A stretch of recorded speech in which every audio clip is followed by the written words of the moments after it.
guys, you're tuned in to another 𝓗𝓸𝓬𝓼 video. We finally got our hands on the demo for the new and upcoming sandbox game called Roots of Pacha. It's a live sim that takes you back to the Stone Ages. The game encourages growth within the community that you're a part of, as well as encouraging you to explore the vast land that's around you. Not only does contributing to the community assist the community, but it improves you as a better gardener and a better adventurer. So why not sit back and relax as we preview the game to see what's in store for us. The game starts off with showing us our basic controls. We've got a seed bag, a bag full of tools, and an inventory bar. We've also got our contributions on the right side, which is like our currency in the game. Every time you contribute to the community, you'll get contribution points that you can spend. And we've also got our objective list and our map we can interact with. Seeds are needed to be planted, but you can't just go to a store to purchase them. You're encouraged to roam around the land and find any forageables you can, because picking them up will not only give you the crop, but also the seed that you could plant with. Planting is pretty simple. You have a hand axe that you can use to till the floor. You can place your seeds on top of there and then use your water skin as part of your tools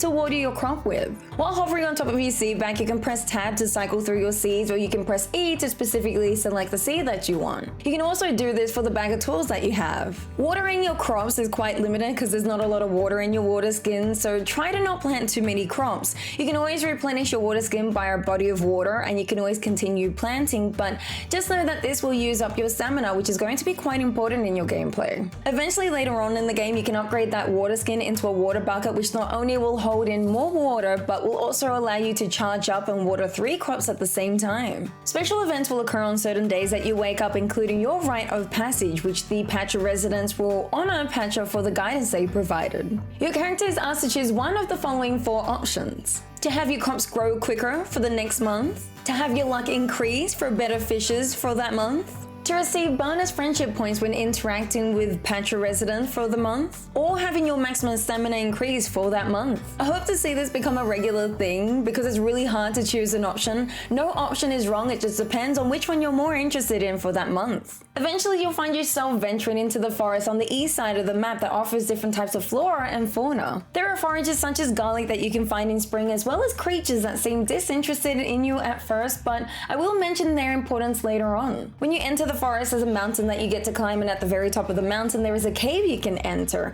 When you enter the cave, there are armadillos, I believe, that you get to talk to, who mention that they're here to assist you within the caves because these aren't ordinary caves. You'll have to progress yourself from room to room by breaking rocks, and when a certain amount of rocks have been broken, you'll open up the next exit to the next room. Challenges are presented within the cave, and you will have to complete them so you can further progress yourself within the caves. Completing some of these will also allow the armadillos to create kind of like these teleporters that take you to the beginning of the cave, so there's no backtracking involved. I honestly like the twists that are within the mines. I'm interested to see if there are different types of mines and what other kind of challenges there are to complete. You can always re-enter the caves at any point for some stone and flint collection, because you will be needing this in your gameplay. There are totems within the caves that will offer you different types of challenges, including the owl totem, and he'll give you a really cool challenge if you give him the right offerings. You know what the reward is for completing his challenge? If you find any owl platforms within the caves, you can transform into an owl, which will allow you to fly about in the caves. And what does this give you really? Well, you'll have to play the game to find out. A little later on, you'll be rewarded with a flute that will allow you to play a tune with your friendly creatures that you find along your gameplay, so then they can gain your trust. You'll need to play a tune to each individual creature that you want to gain trust with, and with enough flute playing along your gameplay,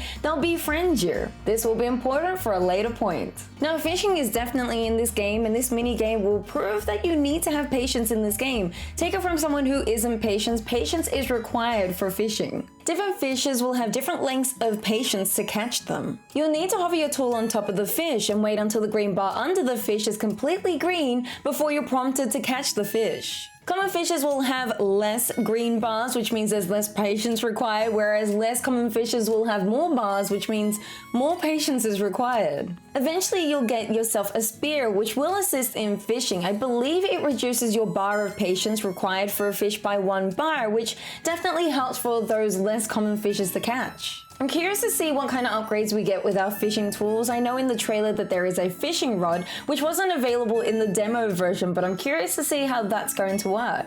Kroll, who's like the builder of the town, will ask for a certain objective, and when completed, he'll reward you with a shed that you can place on your crop floor. This will actually allow you to house some farm animals along your gameplay. Remember those animals we were playing a tune to before? Well, when their trust is high enough, you can ask them to move on in if they like. Now, there are adult animals and younger animals, but there's also the male and the female versions of them as well. I would encourage trying to have one of each kind of creature, as well as having a male and female creature, as they offer different types of products. For example, some females produce milk and males produce non-female products. The shed can only hold up to 4 animals, so I wonder if there's an upgrade or even a bigger shed we can get later on, so we can house some more animals within it. You can pet the animals whilst they're in their shed, as well as play with the flute, so you can increase their friendship with you. The better the friendship and the more trust they have, the better the quality items they start producing. Along the story, you'll have Pacha residents unlock some areas that were previously blocked. One of the fun areas that's unlocked is on the north side, which leads into the desert.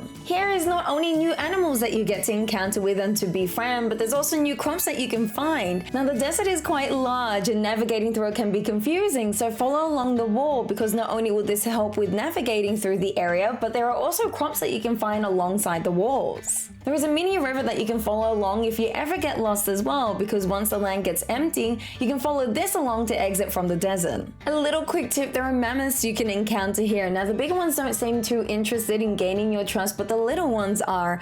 I'll bring up the reason as to why later on. Redesigning the farm is a must. I pretty much spent a whole day clearing the debris, as well as adding floors and fences so I can block off certain areas. I ended up placing a second shed, which, keep in mind, the small crop area that you have beside your house is the only place you can place these sheds. So I can place some more animals, as well as have better access to the machines that I was getting from all these missions I was completing.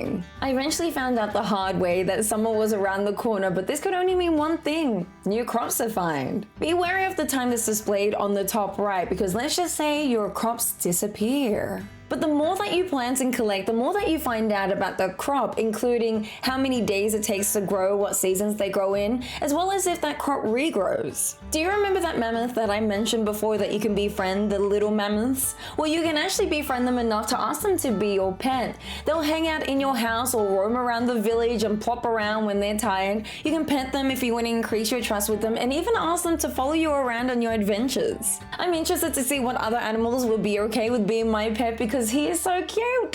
There is so much to mention about the demo of the game. There are some things on the land that look like they're blocked off because of the demo, which seems like there's going to be buildings you can place in, as well as areas that are prevented because of the demo.